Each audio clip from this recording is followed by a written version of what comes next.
संपूर्ण विश्वाला सुख, शांती, मानवता तथा दुःखमुक्तीचा आर्य संदेश देणारे विश्वशांतीदूत महाकारुणिक तथागत भगवान सम्यक संबुद्ध यांना त्रिवार अभिवादन करतो।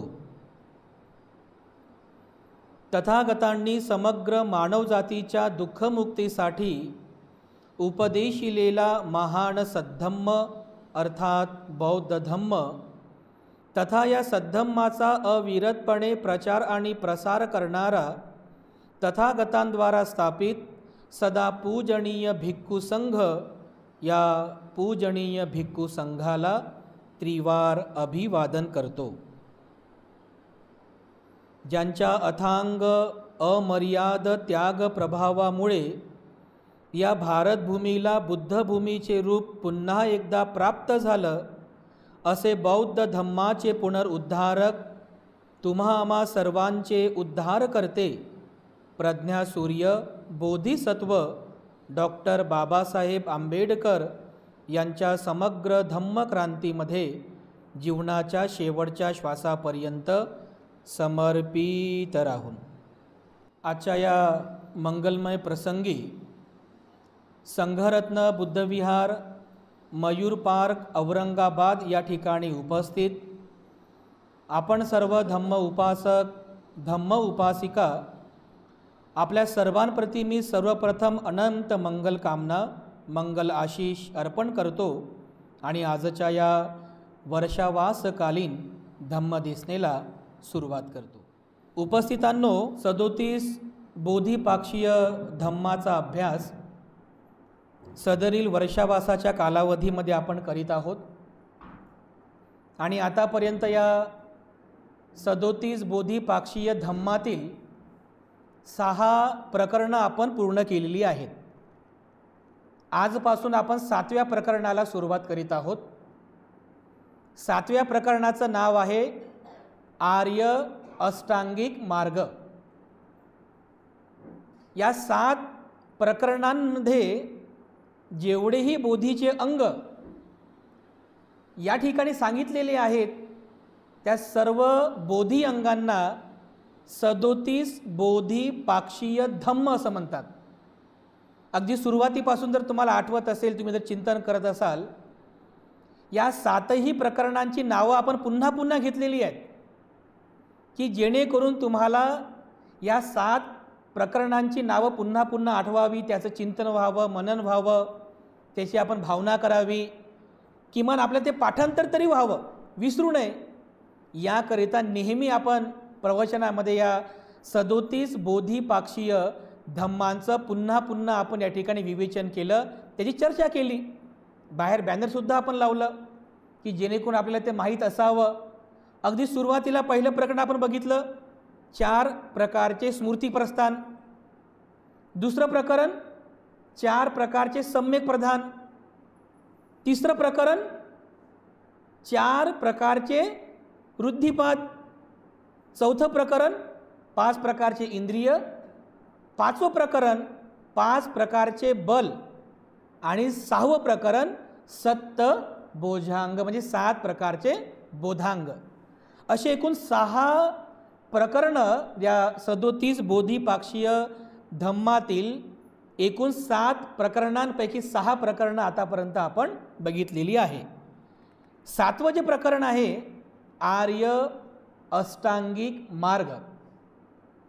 आर्य अष्टांगिक मार्ग ज्याला भगवान बुद्धांनी 7व्या क्रमांकावरती ठेवलेला आहे या 37 बोधिपाक्षीय धम्मामध्ये, की एका बोधिसत्वाला या आर्य अष्टांगिक मार्गाची सुद्धा भावना करावी लागते, चिंतन करावं लागते, बहुलिक तप म्हणजे त्याला वाढवावं लागते, तेव्हा जाऊन तो बोधिसत्व बुद्धत्व अवस्थेला प्राप्त करीत असतो। म्हणजे या बाकी बोधिपाक्षीय धम्मासोबतच हे जे आर्य अष्टांगिक मार्ग आहे हे सुद्धा बोधिसत्वाला ग्रहण करावे लागतात, त्याचं चिंतन करावं लागते, त्याची भावना करावी लागते, त्याचं मनन करावं लागते, त्याला वाढवावं लागते, तेव्हा जाऊन तो बोधिसत्व या सगळ्या 37 बोधी पाक्षीय धम्माला पूर्ण करतो आणि नंतर मग तो 10 पारमिता पूर्ण करून बुद्धत्वाची अवस्था प्राप्त करत असतो. त्यामुळे हे जे आर्य अष्टांगिक मार्ग आहे हे सुद्धा तेवढंच महत्त्वाचं आहे. यापूर्वी आपण अनेकदा प्रवचनामध्ये ऐकलं असाल, आहे की नाही? हा विषय काही म्हणजे आर्य अष्टांगिक मार्गाचा विषय, हा विषय आपल्यासाठी काही नवीन नाही आहे. आपण सर्व श्रद्धावान आहात, नेहमीच भिक्खू संघाचे प्रवचन ऐकता. अनेक ठिकाणी आपण आर्य अष्टांगिक मार्गावरती प्रवचन ऐकलं असाल, समजून घेण्याचा प्रयत्न केले असाल, आपल्याला पाठांतरसुद्धा झालं असेलच. पण या संदर्भाने म्हणजे जो विषय आपण या ठिकाणी घेतलेला आहे की बोधिसत्वाचे बुद्धत्व प्राप्तीचा हा प्रवेशद्वार आहे. बोधिसत्वाचा बुद्धत्व प्राप्तीचा प्रवेशद्वार म्हणजे काय? 37 बोधी पाक्षीय धम्म. आणि या 37 बोधी पाक्षीय धम्मामध्ये भगवान बुद्धांनी या आर्य अष्टांगिक मार्गाला सुद्धा समाहित केलेला आहे, समाविष्ट केलेला आहे. म्हणजे याचा अर्थ असा आहे की जेव्हा आपण या बोधिपाक्षीय धम्माचा अभ्यास करतो, चिंतन करतो, तर त्याच दृष्टीने या आर्य अष्टांगिक मार्गाचा सुद्धा आपण अभ्यास केला पाहिजे. कारण आता आपण कोणता अभ्यास करतोय? बोधिसत्वाचा अभ्यास करतोय.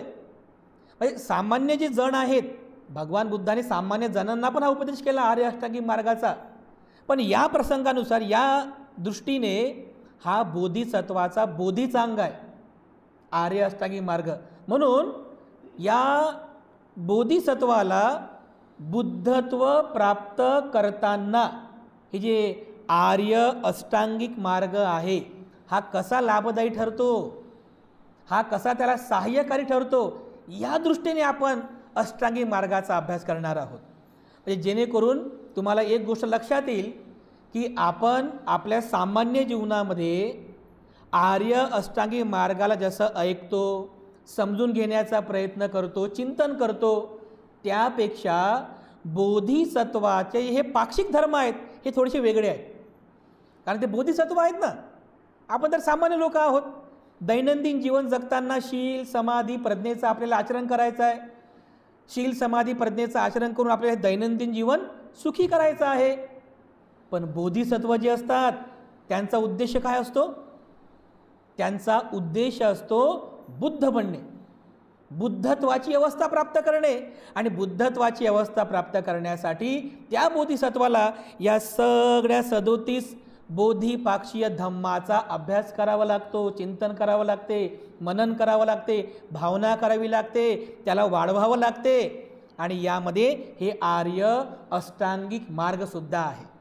तर आपण जेव्हा या हे आर्य अष्टांगिक मार्ग आहे, हे आर्य अष्टांगिक मार्गातील 8 तत्व त्या बोधिसत्वाला बुद्धत्व प्राप्त करण्यासाठी कसे लाभदायी ठरतात, सहाय्यकारी ठरतात, या अँगलने आपण याचा अभ्यास करणार आहोत. या दृष्टीने आपण याचं चिंतन करणार आहोत, समजून घेण्याचा प्रयत्न करणार आहोत. पण आज केवळ हे जे आर्य अष्टांगिक मार्ग आहे याची देसना भगवान बुद्धानं कुठे केली हे आपण पाहणार आहोत. कारण ते पाहणंसुद्धा महत्त्वाचं आहे ना. आपण जेव्हा कधी काही बोलतो प्रवचनामधून कुठं कधी आम्ही त्याचा संदर्भ देत असतो, म्हणजे सहज म्हणून बोलत नाही. आणि हे जे 37 बोधिपाक्षीय धम्म आपण जे घेतलेले आहेत हे सहज म्हणून नाही आहे, हे स्वतः भगवान बुद्धांनी केलेला उपदेश आहे. म्हणजे एखाद्या पुस्तकामध्ये वाचलं म्हणून नाही, कोणीतरी सांगितलं म्हणून नाही. भगवान बुद्धांनी 37 बोधिपाक्षीय धम्माचा उपदेश स्वतः केलेला आहे. ते स्वतः भिक्खूंना सांगतात की भिक्खूंनो, भिक्खून म्हणजे महापरिनिब्बाण सूत्रामध्ये हा संदर्भ आहे बघा.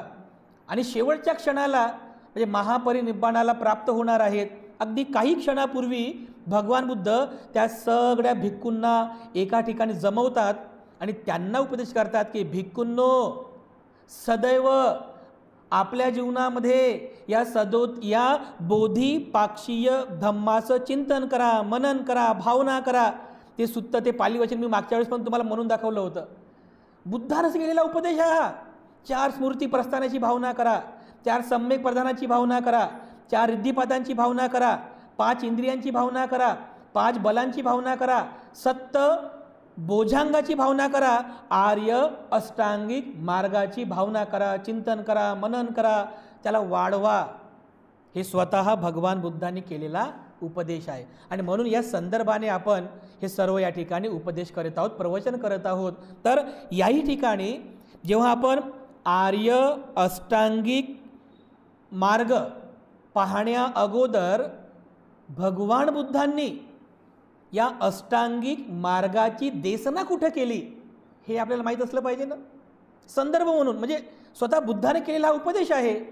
तर आपण अगोदर हे बघूया की या आर्य अष्टांगिक मार्गाची देसना म्हणजे प्रवचन भगवान बुद्धांनी कुठं केलं.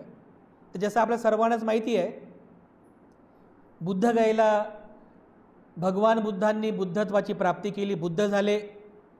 आणि बुद्ध झाल्यानंतर मग जेव्हा बुद्ध चिंतन करतात की मी तर दुःखमुक्त झालो, मी दुःखमुक्त झालो, जीवनातून म्हणजे दुःखातून मुक्त झालो, परंतु ही जी जनता आहे, बिचारी ही जनता अज्ञानी आहे, दुःखामध्ये ग्रासलेली आहे, अनंत करुणा उत्पन्न केली की हे लोक दुःखातून मुक्त झाले पाहिजे. हे जे लोक आहेत या लोकांचं अज्ञान दूर झालं पाहिजे, यांना पण धम्म समजला पाहिजे, यांनी पण धम्माचं आचरण करायला पाहिजे. अनंत करुणा उत्पन्न केली भगवान बुद्धांनी. आणि मग विचार करतात की मी माझ्या या ज्ञानाचा उपदेश कोणाला करू. असं कोण आहे की जो माझा हा मार्ग, माझं हे ज्ञान समजून घेईल.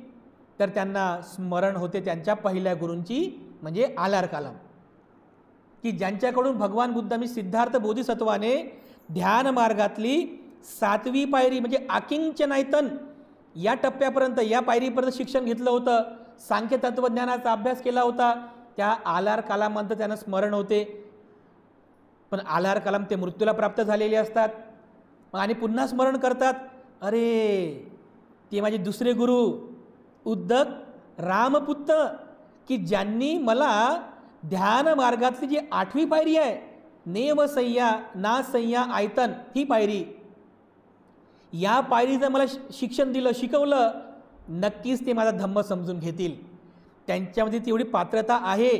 पण ते स्मरण करतात तर पाहतात अरे त्यांचंसुद्धा मृत्यू झालेला आहे. मग आता कोण आहे की जी माझं हे ज्ञान समजून घेतील, माझा मार्ग समजून घेतील, अशी कोणाची पात्रता आहे. तर त्यांना पुन्हा स्मरण होते त्या पंचवग्गीय परिव्राजकांची, कौंडिन्य, अश्वजित, महानाम, भद्दीय आणि वप्प, आहे की नाही, की ज्यांच्यासोबत सिद्धार्थाने खडतर तपश्चर्या केली होती, परंतु सुजाताकडून खीर ग्रहण केल्यामुळं त्या पंचवग्गीय भिक्खूंनी त्यांचा परित्याग केला, त्यांची मैत्री सोडली, ते सारनाथला निघून गेले.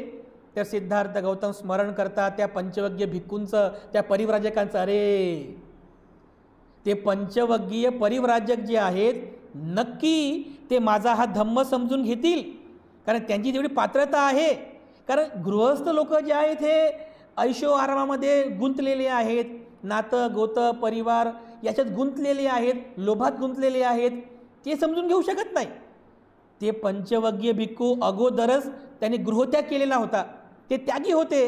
अरे नक्कीच ते माझा धम्म समजून घेतील म्हणून बुद्धगयेवरून सारनाथला जातात, पायी पायी प्रवास करतात. बघा कशासाठी, तर मी जो धम्म शोधलेला आहे, मी जो दुःखमुक्तीचा मार्ग शोधलेला आहे, या मार्गाचा उपदेश करण्यासाठी ते बुद्धगया ते सारनाथपर्यंत पायी प्रवास करतात. बघा पायी प्रवास करतात. जे वैशाख पौर्णिमेला बुद्धत्वाचं ज्ञान प्राप्त केलं, पुढील 7 आठवड्यांपर्यंत त्या बुद्धगयेच्या परिसरामध्ये 7 आठवडे त्यांनी व्यतीत केले.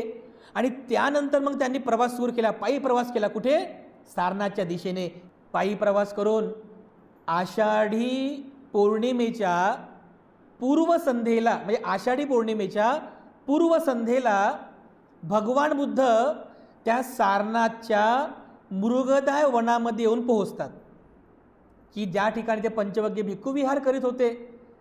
तर ते पंचवग्गीय भिक्खू दूरूनच पाहतात भगवान बुद्धांना आणि आपापसामध्ये बोलतात, अरे बघा बघा, अरे तो सिद्धार्थ बघा, अरे तो आपल्याकडे येतोय, तो सिद्धार्थ बघा, तो तपभल्ली काय म्हणजे तपश्चर्या त्याची भंग झालेली आहे, कारण त्याने सुजाताकडून खीर ग्रहण केली होती. अरे तो बघा, तो तपभल्लिक असलेला सिद्धार्थ आपल्याला भेटायला येतो आहे. अरे तो तपभल्लिक आहे, त्याचं आपल्याला मित्रत्व नकोय, त्याला कोणी बोलायचं नाही, त्याला कोणी बोलायचं नाही, त्याला कोणी आदर करायचा नाही.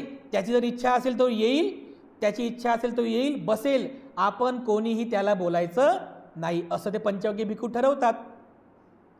भगवान बुद्ध हळूहळू त्या पंचवग्गीय भिक्खूच्या जवळ जात आहेत. या पंचवग्गीय परिव्राजकांना माहीतच नाही ना की सिद्धार्थ आता पूर्वीचे सिद्धार्थ राहिलेले नाहीत, ते आता बुद्ध झालेले आहेत. यांना काहीच माहिती नाही. पण बघा बुद्धत्वाचं तेज किती प्रखर असते, म्हणजे बुद्धांचं व्यक्तिमत्व किती प्रभावी असते बघा त्या बुद्धत्व ज्ञानामुळं, की भगवान बुद्ध हळूहळू त्या पंचवग्गीय भिक्खूंच्या समीप येतात, अगदी सावलीच्या अंतरापर्यंत येतात. तर बुद्धत्वाचं तेज बघून, भगवान बुद्धांचं ते प्रभावी व्यक्तिमत्व बघून ते पंचवग्गीय भिक्खू आपल्या संकल्पावरती ठाम राहत नाहीत. लगेच एक जण पुढे येतो, बुद्धाच्या हातातील भिक्षापात्र घेतो. लगेच दुसरा पुढे येतो, भगवान बुद्धांना पाय धुण्यासाठी पाणी ठेवतो. लगेच तिसरा पुढे येतो, भगवान बुद्धांना पाय धुण्यासाठी पाठ ठेवतो, बुद्धांचे पाय धुतो. चौथा पुढे येतो, भगवान बुद्धांना बसण्यासाठी असं आसन टाकतो. पाचवा पुढे येतो आणि भगवान बुद्धांना म्हणतो की मित्रा, आपण हे आसन ग्रहण करावे. बुद्ध त्या आसनावर बसतात, स्थानापन्न होतात. आणि मग तो पाचवा जो असतो ते बघा, ते ॲक्युप्रेशर करायचे असं लाकडाचं असते बघा, ते त्याला लोळण म्हणतात. लोळण पालीमध्ये पण शब्द आहे तो, असं जर ॲक्युप्रेशरचं असते किंवा पायाखाली वापरतात, तर बुद्ध काळामध्ये ते वापरायचे. तर भगवान बुद्ध तिथे बसल्यानंतर त्याच्या पायाखाली तो लोळण ठेवतो बघा, की जेणेकरून पायाचं ॲक्युप्रेशर व्हावं, पायातला थकवा निघून जावा. ते बुद्ध काळामध्ये वापरायचे. तर बुद्ध बसतात आणि मग ते पाचही जण भगवान बुद्धांकडे पाहतात की अरे, सिद्धार्थाचं व्यक्तिमत्व फार प्रखर दिसते आहे. सिद्धार्थाचं व्यक्तिमत्व आणि सिद्धार्थांचं देहकांती अतिशय प्रभावी दिसत आहे. तर ते विचारतात की मित्र सिद्धार्था, तुला काही प्राप्त झालं का? तुझी देहकांती अतिशय प्रभावी दिसत आहे, तुझं व्यक्तिमत्व अतिशय प्रखर दिसत आहे, तुला काही प्राप्त झालं का? तर भगवान बुद्ध म्हणतात, अरे मित्रांनो, मी आता पूर्वीचा सिद्धार्थ राहिलेलो नाही, मी आता तथागत आहे, मी पूर्वीचा सिद्धार्थ राहिलो नाही. बसा, या ठिकाणी या, इथे बसा, मी शोधलेल्या दुःखमुक्तीच्या मार्गाचा उपदेश करतो, या बसा. ते पंचवग्गीय भिक्खू विचार करतात की अरे, सिद्धार्थाची देहकांती तर प्रभावी दिसत आहे, व्यक्तिमत्व सुद्धा एकदम प्रखर दिसत आहे. सिद्धार्थाने नक्की काहीतरी प्राप्त केलं का? ज्या अर्थी सिद्धार्थ म्हणत आहेत की या बसा, मी शोधलेल्या दुःखमुक्तीच्या मार्गाचा तुम्हाला उपदेश करतो, हे खरं आहे का? त्यांना एक गोष्ट माहीत असते की सिद्धार्थ कधी खोटं बोलत नाहीत, या गोष्टीवर त्यांचा विश्वास असतो. सिद्धार्थ कधी खोटं बोलत नाहीत हे त्यांना माहीत असतं. ते पंचवग्गीय परिवाराचे तिथे बसतात, हात जोडून बसतात. आणि मग तेव्हा भगवान बुद्ध त्या पंचवग्गीय परिव्राजकांना कौंडिन्य, अश्वजित, महानाम, भद्दीय आणि वप्प या पंचवग्गीय भिक्खूंना उपदेश करायला सुरुवात करतात. तर उपदेश कोणता करतात? त्यांना उपदेश करतात. अगदी सुरुवातीला भगवान बुद्ध त्यांना उपदेश करतात. काय उपदेश करतात? बुद्ध म्हणतात, द्वे मे भिक्कवे अंता पप्प जितेन न सेवितब्बा. पाली वचन आहे बुद्धांचं. जर तुम्हाला वाचायचं असेल तर आपण धम्मचक्र प्रबोधनसूक्त वाचा, खूप सुंदर आहे. बुद्धाचा पहिला उपदेश आहे. बुद्ध म्हणतात, द्वे मे भिक्कवे अंता पप्प जितेन न सेवितब्बा. भिक्खूंनो, द्वे म्हणजे दोन. द्वे मे भिक्कवे अंता, अंत म्हणजे शेवटचं टोक. भिक्खूंनो, या जीवनामध्ये हे दोन टोक आहेत. शेवटचे टोक आहेत, अंत आहेत. द्वे मे भिक्कवे अंत, हे दोन शेवटचे टोक आहेत की ज्याचं पब्बजितेन प्रवजित लोकांनी न सेवितब्बा, त्याचं सेवन करू नका, त्याचं आचरण करू नका. दोन टोकांचं सेवन करू नका. हे अंतिम टोक आहेत जीवनाचे, एक्स्ट्रीम अंतिम टोक आहेत की ज्याचं सेवन करू नका. कोणते टोक? बघा, जीवनाचे दोन टोक आहेत. एक टोक जे आहे असं आहे की या टोकातले लोक जे आहेत ते असा विचार करतात, खा प्या मजा करा, हे जीवन पुन्हा पुन्हा मिळत नाही. अरे खाओ पिओ ऐश करो, मजा करा, एन्जॉय करा, हे जीवन पुन्हा पुन्हा मिळत नाही. हे जीवनाचं एक टोक आहे बघा. कारण बुद्ध काळामध्ये असे लोक होते की ज्यांनी या टोकाचं सेवन केलं, खाऊन पिऊन फक्त एन्जॉय करायचं, मौज मजा करायची, आणि हे मरणाकडे चाललेलं जीवन असंच चाललं बघा. हे दुःख माहीत नाही, दुःखमुक्ती माहिती नाही, पटीपदा काहीच माहिती नाही, त्यांना काही घेणदेण नाही, फक्त खाणे पिणे ऐशो आरामात जीवन जगणे, बस एवढंच जीवनाचं हे एक टोक आहे.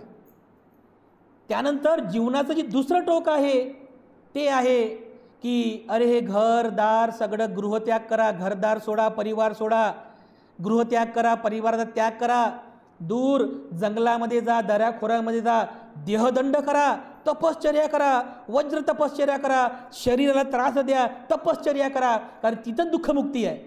तर बघा, बुद्ध काळात पण असे लोक होते बरं. आजही बघा काही लोक साधू संन्यासी लोक आहेत, अंतिम एकदम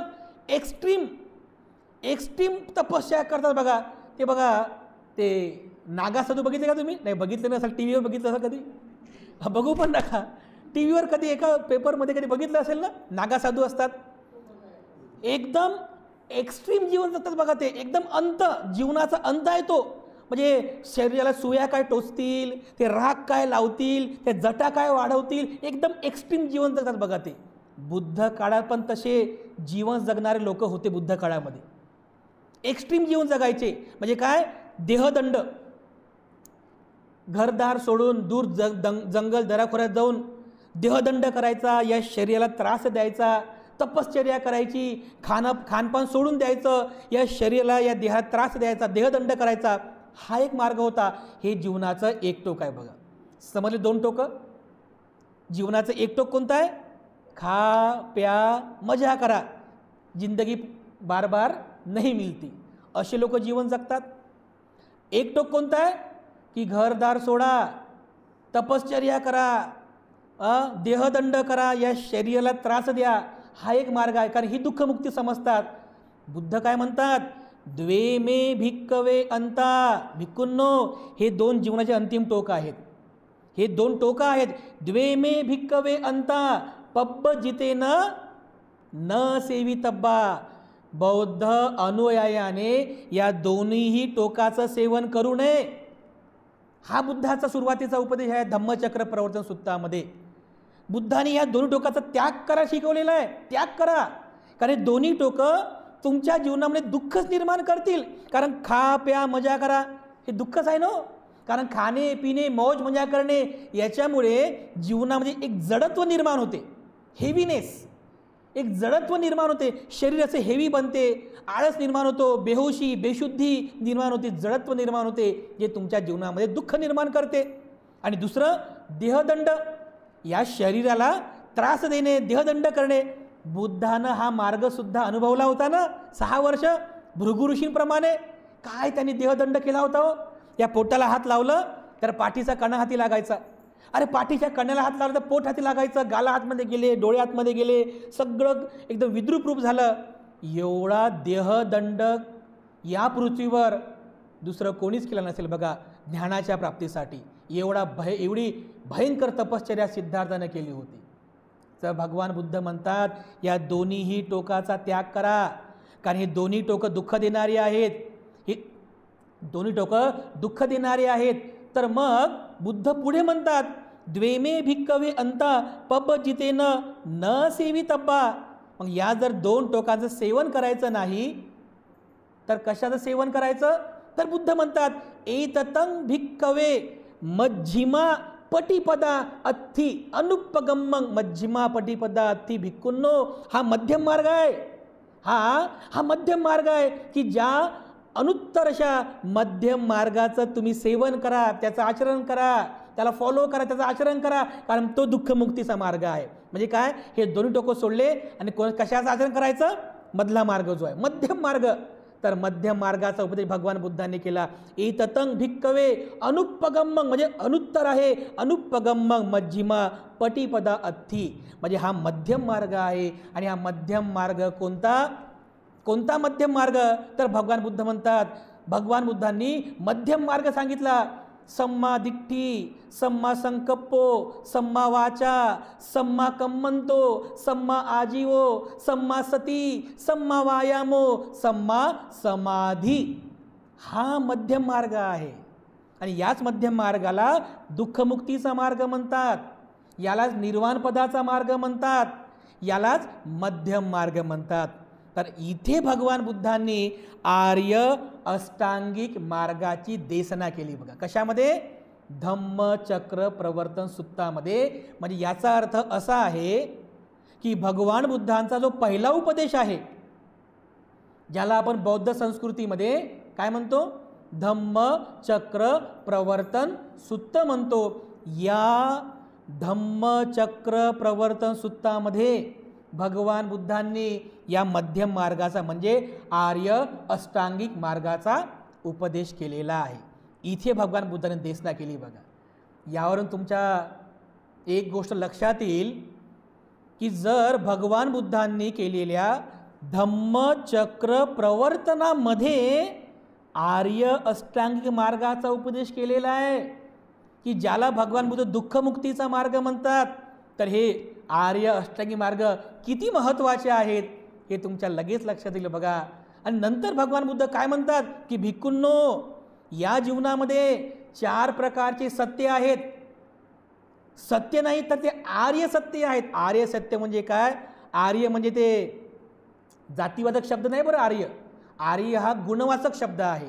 आर्य म्हणजे सुप्रीम, सर्वश्रेष्ठ, अल्टिमेट, की ज्याच्या नंतर त्याच्या बियॉन्ड काहीच नाही आहे, ते अंतिम सत्य आहे. तर भगवान बुद्धांनी 4 आर्य सत्य सांगितलं भिक्खूंना. कोणतं, पहिलं आर्य सत्य दुःख आर्य सत्य, दुसरं दुःख समुदय आर्य सत्य, तिसरं दुःख निरोध आर्य सत्य, आणि चौथं दुःख निरोध गामिनी पटिपदा आर्य सत्य.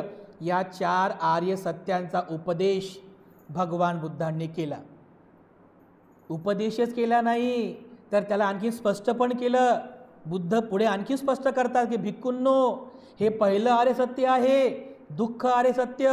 तर बघा, या जीवनामध्ये दुःखाचं अस्तित्व आहे हे निर्विवाद सत्य आहे की नाही. जीवनामध्ये सुख आहे का परमनंट, नाही आहे. ज्या गोष्टींना आपण सुख म्हणतो ना, सुख हे सत्य नाही आहे. तुम्ही बघा, विचार करा, सुख हे सत्य नाही आहे. जे आपण ज्याला सुख म्हणतो ना, हे टेम्पररी आहे, परमनंट नाही आहे. हे काय आहे, टेम्पररी आहे, काही क्षणापुरतं आहे, परमनंट नाही आहे. परमनंट काय आहे, दुःखही परमनंट आहे, सत्य आहे. तर बुद्ध म्हणतात की या जीवनामध्ये अशा कोणत्या गोष्टी आहेत की ज्यामुळे माणूस दुःखी होतो, पश्चाताप करतो, रणकंदन करतो, रडतो, नाराज होतो, बेचैन होतो, दुःखी होतो. तर भगवान बुद्ध सांगतात, जातीपी दुःखा, जन्म होणे दुःखदायक आहे की नाही.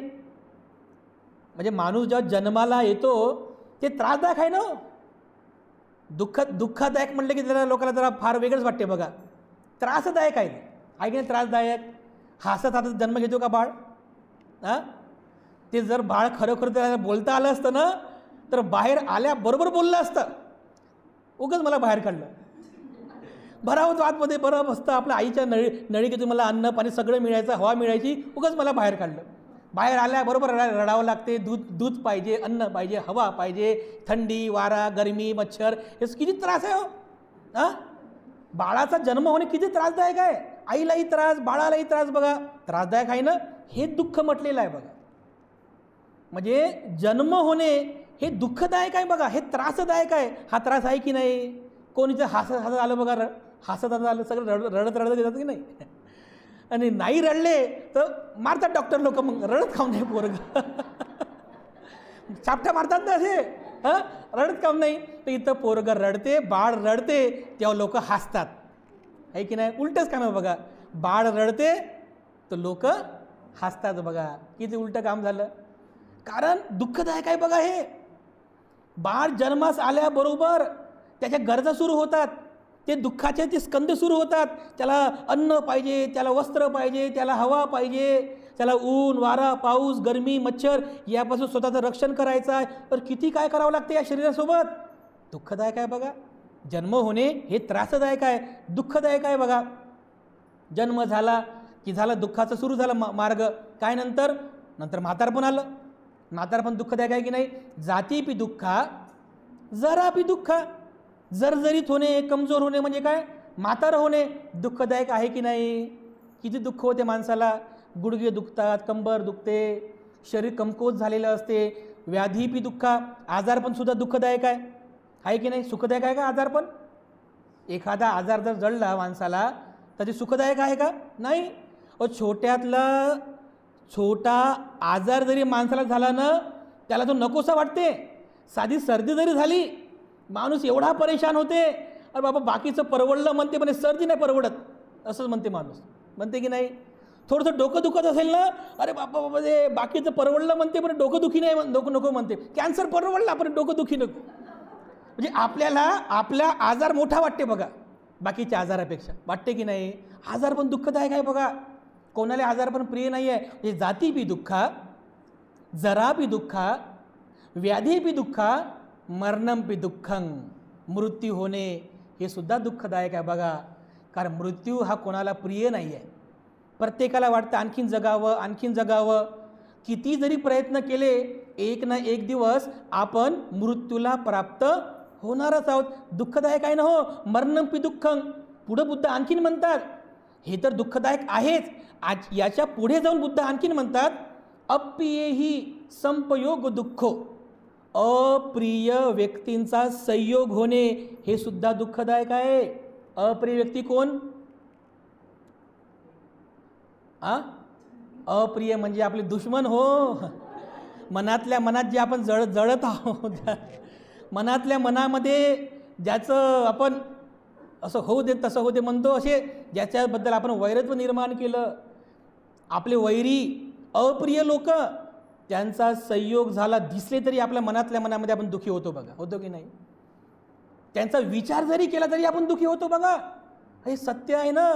कारण प्रत्येकाच्या जीवनामध्ये अप्रिय लोक असतात हो. जेव्हा आपण जन्मास आलो तेव्हा कोण नव्हतं अप्रिय. जसे जसे मोठे झालो हळूहळू अप्रिय लोक वाढत गेले. प्रत्येकाच्या जीवनामध्ये असतात बघा. होतेच ते बघा. अप्रिय ही संपयोग दुःख. अप्रिय व्यक्तींचा संयोग झाला की माणसाला दुःख होते बघा. अगदी त्याप्रमाणे पिये ही विपयोग दुःख. जसं अप्रियांचा संयोग होण्याने दुःख होते, तसं प्रिय व्यक्तींच्या जाण्याने पण दुःख होते. प्रिय व्यक्ती ज्याच्यावर आपलं प्रेम आहे, आपली आपुलकी आहे, जे लोक आपल्याला प्रिय आहेत, अशा प्रिय लोकांचा मृत्यू होणं किती दुःखदायक आहे हो. पिये ही विपयोग दुःख. पण एक ना एक दिवस ती प्रिय व्यक्ती आपल्याला सोडून जाणारच आहे, किंवा आपण आपल्या प्रियजनांना सोडून जाणारच आहोत. पिये ही विपयोग दुःख. याच्या पुढे जाऊन आणखीन भगवान बुद्ध म्हणतात, यम पिच्छं तं पी न लभंती दुःखं. म्हणजे मनासारखं न होणे हे सुद्धा दुःखदायक आहे. मनाची इच्छा पूर्ण नाही झाली माणसाला दुःख होते. मनाच्या इच्छेच्या विरुद्ध झालं माणसाला दुःख होते. मनासारखं घडलंच नाही तर माणसाला दुःख होते. छोट्या छोट्या गोष्टीमध्ये पण माणूस दुःख करतो बघा. करतो की नाही. मनासारखं होत नाही आहे, मनासारखं घडलं नाही की दुःख होते. याच्या पुढे जाऊन म्हणजे हे 7 प्रकारचे दुःख भगवान बुद्धाने सांगितले. कोणते कोणते. जातीपी दुःखा जरापी दुःखा व्याधीपी दुःखा मरणंपी दुःखं. अप्रिये ही संपयोग दुःखो पिये ही विपयोग दुःखो यंपिच्छं तं पी न लभंती दुःखं. मनासारखं न होणे दुःखदायक आहे. 7 प्रकारचे दुःख सांगितले. आणि पुढे जाऊन आणखीन बुद्ध म्हणतात, संक्षिप्तेन म्हणजे संक्षिप्तपणे भिक्खूंनो, मी संक्षिप्तपणे सांगतो दुःख काय आहे. संक्षिप्तेनं म्हणजे संक्षिप्तेनं पंचोपादान खंदा दुःखा, संक्षिप्तेनं पंचोपादान खंदा दुःखा. भिक्खूंनो, अरे जे पंच उपादान स्कंद आहेत हे दुःखदायक आहे. याचा उपदेश मी तुम्हाला मागे पण केलेला आहे. पंच उपादान स्कंद हे दुःखदायक आहे. बघा, रूप, वेदना, संज्ञा, संस्कार, विज्ञान, या पंच उपादान स्कंदांचा उपदेश बघा मागच्या प्रवचनामध्ये पण बऱ्याचदा केला आपण. ते समजून सुद्धा घेतला की दुःख कसं निर्माण होते, आपल्या मनामध्ये दुःखाचे स्कंद कसे तयार होतात. रूप, वेदना, संज्ञा, संस्कार, हे पंच उपादान स्कंदच खऱ्या अर्थाने दुःख देतात माणसाला. हे दुःख आहे. किती झाले? अशा 12 कड्या दुःख आर्य सत्याच्या भगवान बुद्धाने सांगितल्या. किती? 12 कड्या. जातीपि दुःखा, जरापि दुःखा, व्याधीपि दुःखा, मरणंपि दुःखं, अप्रियेहि संपयोग दुःखो, पियेहि विपयोग दुःखो, यमपिच्छं तं पि न लभंती दुःखं. आणि त्यानंतर भगवान बुद्ध म्हणतात पंचोपादान खंदा दुःख. 5 प्रकारचे उपादान स्कंद हे दुःखदायक आहे. 7 आणि 5 12. दुःख आर्य सत्याच्या एकूण 12 कड्या भगवान बुद्धाने सांगितल्या. आणि त्याच्यापुढे बुद्ध सांगतात फक्त दुःख सांगितलं नाही, तर या दुःखाला काहीतरी कारण सुद्धा आहे हे सुद्धा बुद्ध स्पष्ट करतात. कारण कारणाशिवाय कोणती गोष्ट घडत नाही. मागे प्रवचनामध्ये आपण कार्य कारण सिद्धांत म्हणजे प्रतित्य समुत्पाद सिद्धांत सुद्धा बघितला. कारण कारणाशिवाय कोणती गोष्ट घडत नाही. दुःख आहे ना, त्याच्या मागे कारण सुद्धा आहे. तर काय कारण आहे? तर बुद्धाने सांगितलं दुःख समुदय. दुःखाचे कारण आहेत कोणते? पहिले सांगितलं भवतन्हा, या संसाराबद्दल, या संसाराच्या मोहा मायाबद्दल, तृष्णाबद्दल आसक्ती, या लालसा आहे. हा जो संसार आहे बघा, मोह मायेनं भरलेला आहे. या संसाराबद्दलची तृष्णा भवतन्हा. दुसरं सांगितलेलं आहे विभवतन्हा, म्हणजे या संसाराबद्दलची तृष्णा तर आहेत भवतन्हा, पण नंतरचा पण संसार मला प्राप्त व्हावा, पुढचा भाव मला प्राप्त व्हावा. या भावाला नको, या भावाबद्दल पुढचा भाव मला प्राप्त झाला पाहिजे, ती सुद्धा तृष्णा आहे. त्याला विभवतन्हा म्हणतात. आणि कामतन्हा, म्हणजे कामतन्हा म्हणजे काय? हे जे शरीर आहे या शरीराबद्दलची आसक्ती, काम तृष्णा, काम विकार, असे 3 कारणं सांगितले भगवान बुद्धांनी. भवतन्हा, विभवतन्हा आणि कामतन्हा. ह्या 3 कारणांमुळे पुन्हा पुन्हा पुन्हा पुन्हा पुन्हा पुन्हा दुःख उत्पन्न होते. दुःख उत्पन्न होत आहे बघा. तिसरं आर्य सत्य भगवान बुद्ध सांगतात की या दुःखाला नष्ट सुद्धा करता येते. दुःख सांगितलं, दुःखाचे कारण सांगितले, पण बुद्ध त्याच्या पुढे जाऊन सांगतात या दुःखाला नष्टही करता येते, दुःखाचा निरोध करता येतो. तर दुःख निरोध आर्य सत्य बुद्धाने सांगितलं. तर बघा, आतापर्यंत एवढे सारे प्रवचन आपण केले, या सर्व प्रवचनामध्ये काय सांगितलं बरं आपण? उद्देश काय आपला? उद्देश काय आहे? एकच उद्देश आहे ना, की आपल्याला दुःखमुक्त व्हायचं आहे. त्या दुःखमुक्तीचा मार्ग आपल्याला समजून घ्यायचा आहे. तर दुःखमुक्त व्हायचं म्हणजे काय आहे? ते मरण म्हणजे दुःखमुक्त नाही आहे. याच जीवनात, जिवंतपणी याच जीवनामध्ये आपल्या चित्ताला परियोधपणं, चित्ताला परिशुद्ध केलं, चित्ताला परिशुद्ध करायचं आहे. राग, द्वेष, काम, क्रोध, मोह, माया, वासना, अहंकार, गर्व, दुर्भावना, या सगळ्या विकारातून जेव्हा चित्त शुद्ध होते, परिशुद्ध होते, ज्याला बुद्ध म्हणतात निब्बाण अवस्था, अरहंत मार्ग, निब्बाण मार्ग, तीच खरी दुःखमुक्ती आहे. म्हणजे दुःखमुक्ती म्हणजे काय आहे? निब्बाण प्राप्त करणे, हीच खरी दुःखमुक्ती आहे. चित्ताला परिशुद्ध करणे ही खरी दुःखमुक्ती आहे. याला बुद्धाने दुःखमुक्त म्हटलेलं आहे. पण हे सहज सोपं नाही आहे ना. दुःखाचा निरोध करणं, त्याकरता चित्ताला परिशुद्ध करणं हे सहज आणि सोपं नाही आहे. लगेच बुद्ध पुढे सांगतात की भिक्खूंनो, याचा मार्ग सुद्धा आहे, दुःखाचा निरोध करण्याचा मार्ग सुद्धा आहे. तर लगेच चौथा आर्य सत्य सांगितलं भगवान बुद्धांनी, दुःख निरोध गामिनी पटिपदा. पटिपदा म्हणजे प्रवाह, मार्ग. तर कोणता मार्ग आहे? भगवान बुद्धांनी या दुःख मुक्तीचा मार्ग सांगितला तर तो मार्ग आहे आर्य अष्टांगिक मार्ग. दुसरा मार्गच नाही कोणता. बुद्धाने हे विश्वासानं हा उपदेश केला की भिक्खूंनो, या जीवनामध्ये दुःख आहे, त्या दुःखाला कारणं आहेत, त्या कारणांचा निरोध करता येतो आणि निरोध करण्याचा एकमेव एकमेव मार्ग आहे दुःख निरोध गामिनी पटिपदा. तो मार्ग म्हणजे आर्य अष्टांगिक मार्ग होय. आणि पुन्हा सांगतात की आर्य अष्टांगिक मार्ग कोणता? सम्यक दृष्टी, सम्यक संकल्प, सम्यक वाचा, सम्यक कर्मांत, सम्यक आजीविका, सम्यक स्मृती, सम्यक व्यायाम, सम्यक समाधी. भिक्खूंनो, हाच 8 तत्वांचा बनलेला आर्य अष्टांगिक मार्ग आहे. हाच आर्य अष्टांगिक मार्ग तुमच्या दुःखमुक्तीचा मार्ग आहे. हाच आर्य अष्टांगिक मार्ग तुमच्या निर्वाण प्राप्तीचा मार्ग आहे. हाच मध्यम मार्ग आहे. बघा, यालाच भगवान बुद्धांनी मध्यम मार्ग म्हटलेला आहे. तर हा उपदेश जो आहे म्हणजे आर्य अष्टांगिक मार्गाचा उपदेश, की ज्या उपदेशामध्ये भगवान बुद्धांनी या धम्मचक्र प्रवर्तन सूत्रामध्ये 4 आर्य सत्यांचा उपदेश केला.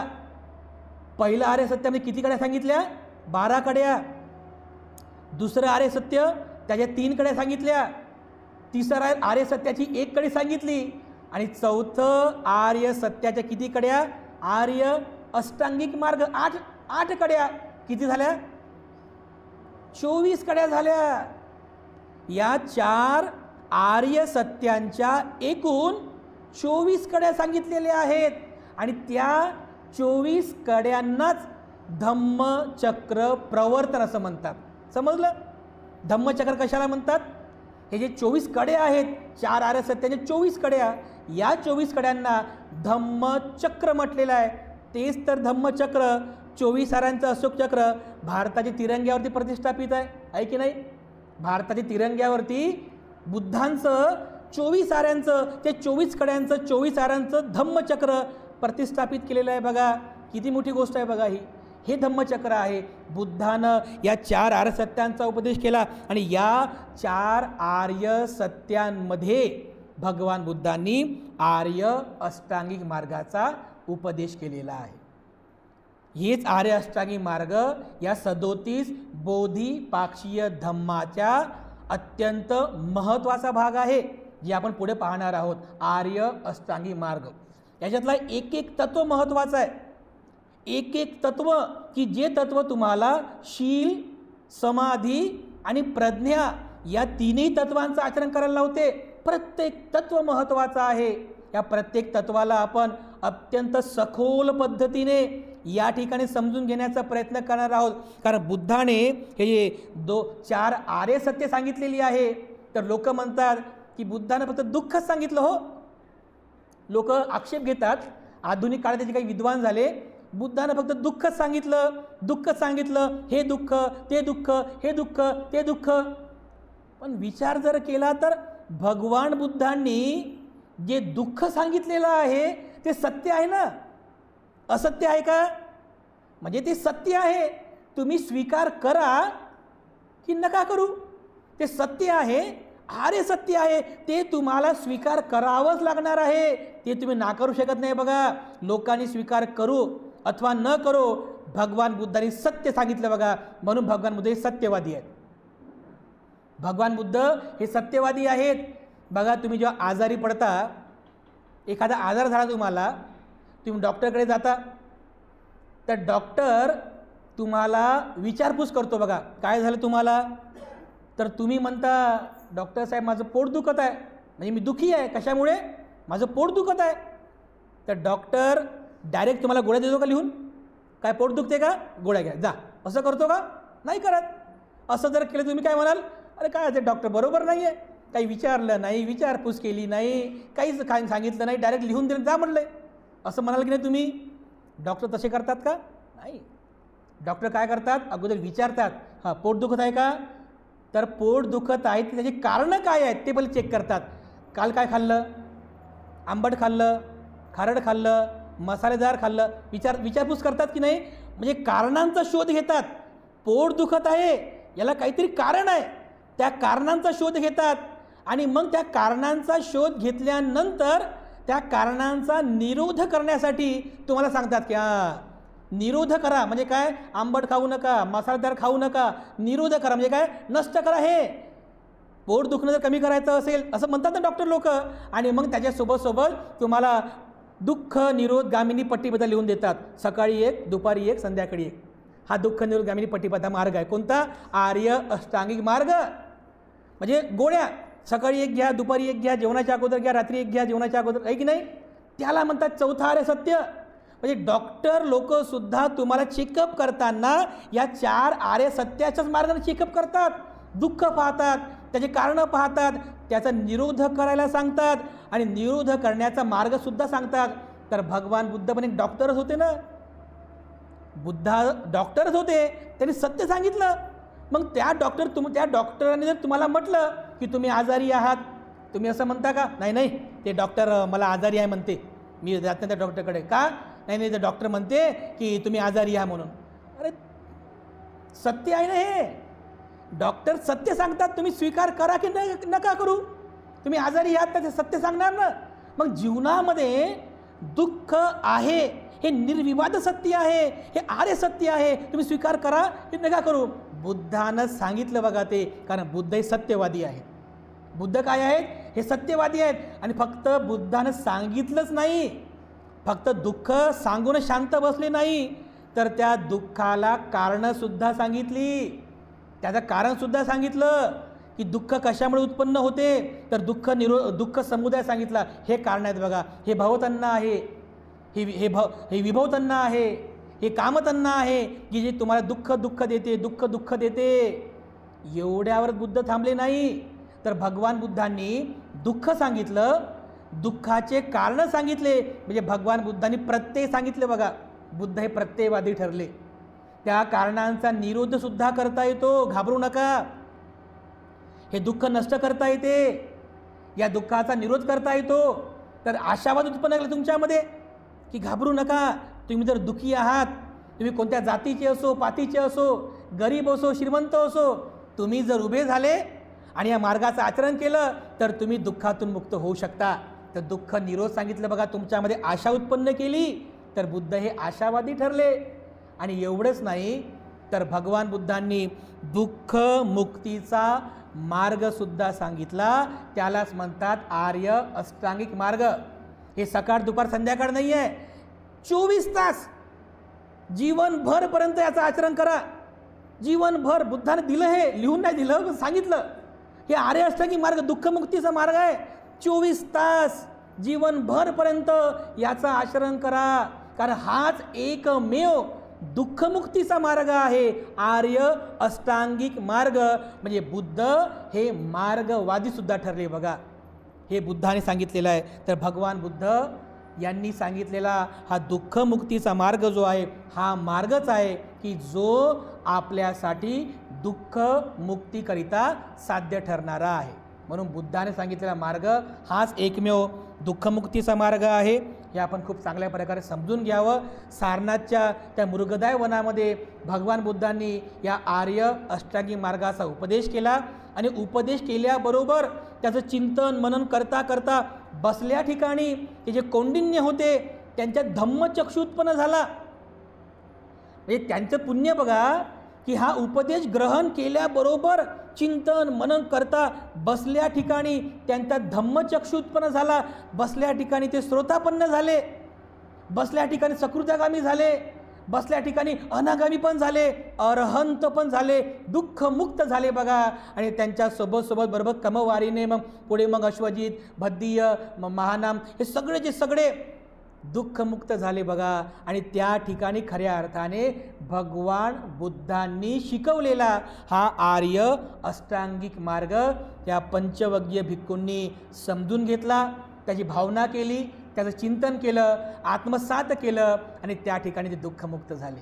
हा इतिहास आहे बघा. म्हणून बुद्धाने सांगितलेला आर्य अष्टांगिक मार्गाची जी देसना आहे, ही देसना म्हणजेच धम्म चक्र प्रवर्तन सूत्र आहे बघा. यावर तुमच्या लक्षात येईल की हे आर्य अष्टांगी मार्ग किती महत्त्वाचे आहेत. तर अशा पद्धतीने भगवान बुद्धांनी या आर्य अष्टांगी मार्गाची देशना सारनाथमध्ये केलेली आहे. आणि जे आपण सध्या विषय घेतलेला आहे 37 बोधिपाक्षीय धम्म, यामध्ये सुद्धा भगवान बुद्धांनी या आर्य अष्टांगी मार्गाला समाविष्ट केलेलं आहे. म्हणजे एका बोधिसत्वाला बुद्ध बनण्यासाठी त्यालाही या आर्य अष्टांगी मार्गाचं चिंतन करावं लागते, भावना करावी लागते, आचरण करावं लागते, तेव्हा जाऊन तो बोधिसत्व बुद्धत्व अवस्था प्राप्त करत असतो. तर अशा पद्धतीने आपण या आर्य अष्टांगी मार्गाला सारांश रूप्या समजून घेण्याचा या ठिकाणी प्रयत्न केलेला आहे. पुढच्या प्रवचनांमध्ये आपण जे 8 तत्व आहेत या 8ही तत्वांचं सविस्तरपणे आपण याचं विवेचन करू, समजून घेण्याचा प्रयत्न करू आणि कशा पद्धतीने हे 8 तत्व त्या बोधिसत्वाला बुद्ध बनण्यासाठी सहाय्यकारी ठरतात हे सर्व आपण जाणण्याचा, समजून घेण्याचा आपण प्रयत्न करणार आहोत. तर आजच्या प्रवचनामध्ये आपण हे सर्वांनी व्यवस्थितरित्या समजून घ्यावं. सरते शेवटी मी आपल्या सर्वांप्रती पुनश्च एकदा मंगलकामना अर्पण करतो आणि तथागतांच्या आशीर्वाद गाथेने आजची धम्मदेसना आणि धम्मसंस्कार समाप्त